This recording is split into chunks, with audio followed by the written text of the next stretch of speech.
when the country was first formed, our first president was George Washington. He's known to us in Jefferson County for a variety of reasons, but Mr. Washington came to Jefferson County also to look for a suitable location for a place to build these firearms. Now, I picked the Charleville for a reason. That's because in the American Revolution, the principal arm that we were armed with from another country at first was the Brown Bess from Britain, but as you can imagine, the British were a little hostile and angry with us, so that didn't last too long. So we went looking for other sources, and the French, ever anxious to do battle with England, were able to arm us with the Charleville pattern musket. We had a lot of these left over from the Revolutionary War, and what ended up happening was that we took that musket pattern, and the Ordnance Department said, you know, we need to copy what we have already in stock, what makes the most sense, and that would be the Charleville. So Washington came to Jefferson County and had a look at the area and said, well, you know what you need to build a gun? If you notice when I'm holding this gun, you need wood, right? And you need metal. Well, it just so happens in Jefferson County that we have brown hematite flowing under the rocks and under the ground. And to tell you what that is, that's iron ore. There had already been existing iron furnaces in the county, and in fact in the Shenandoah Valley and up through the Cumberland Valley, up through the Appalachian Stream. So iron is a necessity when you're making guns. Also to make the machineries and the cutting bits and the tools that you will need to make all these pieces. The other product you need is wood, hardwood to be exact. You need walnut perhaps to make the dense stocks. Sometimes maple is used, but the reason that's often overlooked about why Harpers Ferry and Jefferson County seemed a suitable place at the time is that we had lots of other hardwoods. And hardwoods are used to form charcoal. And charcoal is what fires forges that will do the casting, foundries that will do the casting, forges that will be used to heat and forge the metal into shapes.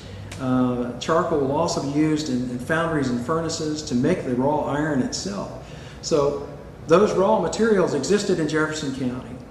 And also the one component of all this that we did have was water power, magnificent water power in the form of the falls of the Shenandoah. As you know, the Shenandoah and the Potomac converge and they come together. And as they come together, there is a powerful current.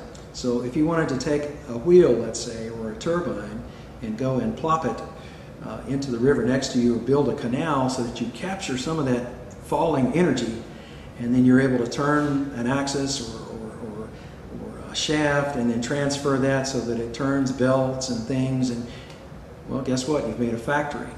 And that is why the area was looked at to build firearms. There were some other reasons. Obviously, we're a little closer to the capital of Washington City, and it was felt that the location in Jefferson County was far enough away from the Chesapeake Bay and the sea area so that an invading enemy like the British in 1812 would have a hard time getting to it, let's say, within a day's time. It would take them a while to get across the mountains and over the roads and passes. So it was a strategic location to build firearms, and it was considered a defensible one, and also all the raw materials were there to build these parts and pieces that we're going to talk about today. The other thing that's overlooked often in the discussion of the making of muskets and rifles is you have to have the people who are talented enough to make them. Well, in the area, we had a nice collection of craftsmen, gunsmiths, professional gunsmiths who had trained under the craftsmanship system, master gunsmiths in Virginia and Maryland and Pennsylvania. So you have that large resource to draw upon to fill the factory system to build these pieces. And all the parts and pieces of this plan come together. And so one of the first pieces produced in the armory system looks an awful lot like this. It's called the Model 1795 U.S. musket, and it's probably an exact copy of what I'm holding in my hand, the Charleville. And so that will go on for years, and that's the principal arm that we're interested in at the Armory System of producing. In the Revolutionary War, America had a secret. Well, not really so much of a secret, but an idea that was novel to us. We in this country had rifles, and we had riflemen. And the idea was that instead of having a barrel like this one that is smooth and you dump something in and it falls to the bottom, it's not about speed as much as it is about accuracy. I'm going to discuss rifling with you just a little bit. In my hand I'm holding a nice period piece. This is a double rifle. It's made by a master craftsman. If you notice the candy striping on the rod, there's no practical reason for that, but it sure does look good. That says that the man who made this, or the men who made this, were excellent at what they did. The piece that is rifled is a thick-walled barrel. And inside that barrel are a series of grooves and rises or lands. They twist as they go to the bottom of the barrel. And the idea behind a rifle is that you would put your powder down, then you would put a cloth patch, usually soaked in some kind of a fat or a lard substance, to make it slide down easier. Then a very tight-fitting ball. And here's where the ramrod comes in handy. You will need this because it's going to be tight-fitting to push it all the way down to the very bottom of the chamber so that it fires. When you fire the rifle, the idea is that the patch takes up the grooves and starts to spin. It's much like throwing a football. If you throw a football and spiral it, it goes farther, straighter, and faster than if you just threw it end over end and it would tumble. The rifle was the same principle. Put a spin on the ball and made it much more accurate. So the United States Armory at Harpers Ferry also produced rifles. Some of the first rifles that were produced were called contract rifles.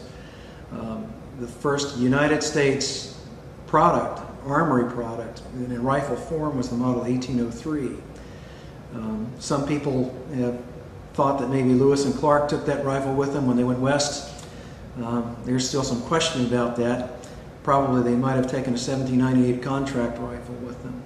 In any event, the rifle was an idea that stuck in America.